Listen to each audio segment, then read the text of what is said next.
기업들이 조세 경쟁력을 확보하지 못하면 국가 미래 먹거리인 반도체 등을 대만을 비롯한 다른 나라에 빼앗기게 됩니다. 민주당은 자당 출신 김진표 의장의 합당한 대안을 초보자 감세라고 하면서 꺾지 않고 있습니다. 국민들이 이런 민주당의 행태를 낱낱이 기억하셨다가 다음 선거에서 반드시 심판해 주시기 바랍니다.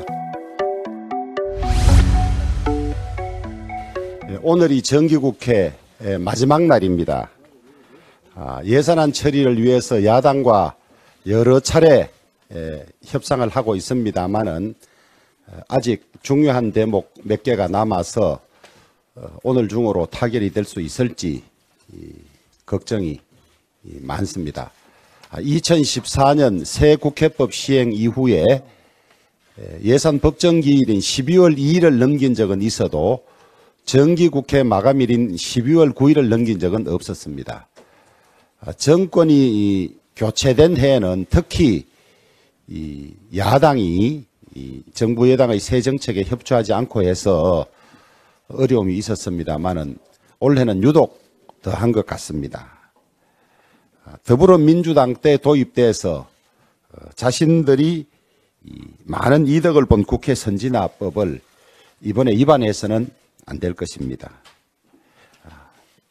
대화와 타협, 양보를 통해서 특히 민주당이 새 정부가 경제위기 극복을 위해서 새 정부의 계획하에 하는 여러 가지 이 정책 사업들, 예산 사업들을 적극 도와주시길 바랍니다. 정권을 잡고 있을 때 하지 못했던 일을 정권을 잃고 이제 새로 하겠다고 하는 것은 몽리이고 잘못된 것입니다. 부디 이 새 정부가 경제 위기를 조기에 극복하기 위한 노력을 폄하하지 말아 주시기 바라고 거기에 필요한 예산들 적극 지원해 주기를 바랍니다. 특히 이 예산 처리 관련해서 법인세 인하가 중요 쟁점으로 되어 있습니다. 민주당은 법인세는 절대 낮출 수 없다고 합니다.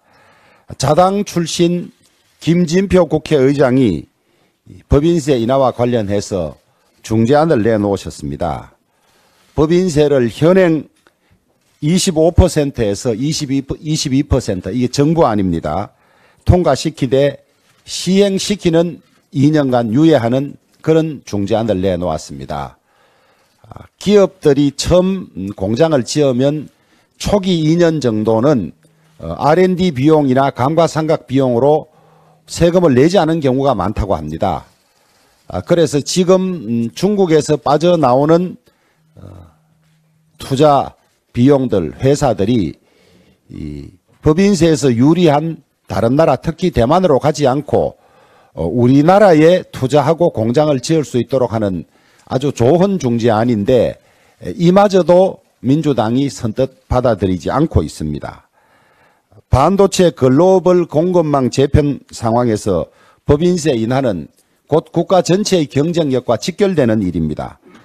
투자가 유치되어야 일자리가 생기고 일자리야말로 최고의 복지 아니겠습니까? 경쟁국인 대만의 경우 법인세율이 20%이고 지방세는 아예 없는 반면에 민주당의 주장대로 법인세를 낮추지 않으면 우리나라는 법인세 최고세율 25%에 지방세 10% 2.5를 합치면 27.5%나 됩니다. 대만과 무려 법인세에서 7.5%나 차이가 나는데 누가 대만 가지 않고 우리나라로 오겠습니까? 기업들이 조세 경쟁력을 확보하지 못하면 국가 미래 먹거리인 반도체 등을 대만을 비롯한 다른 나라에 빼앗기게 됩니다. 문재인 정권 때 법인세를 인상했는데요.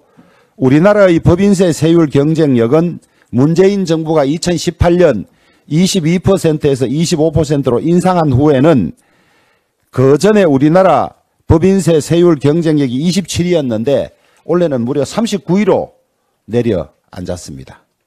그런데도 민주당은 자당 출신 경제 전문가, 조세 전문가인 김진표 의장의 합당한 대안을 재벌 특혜다, 초보자 감세라고 하면서 꺾지 않고 있습니다. 국민들이 이런 민주당의 행태를 낱낱이 기억하셨다가 다음 선거에서 반드시 심판해 주시기 바랍니다.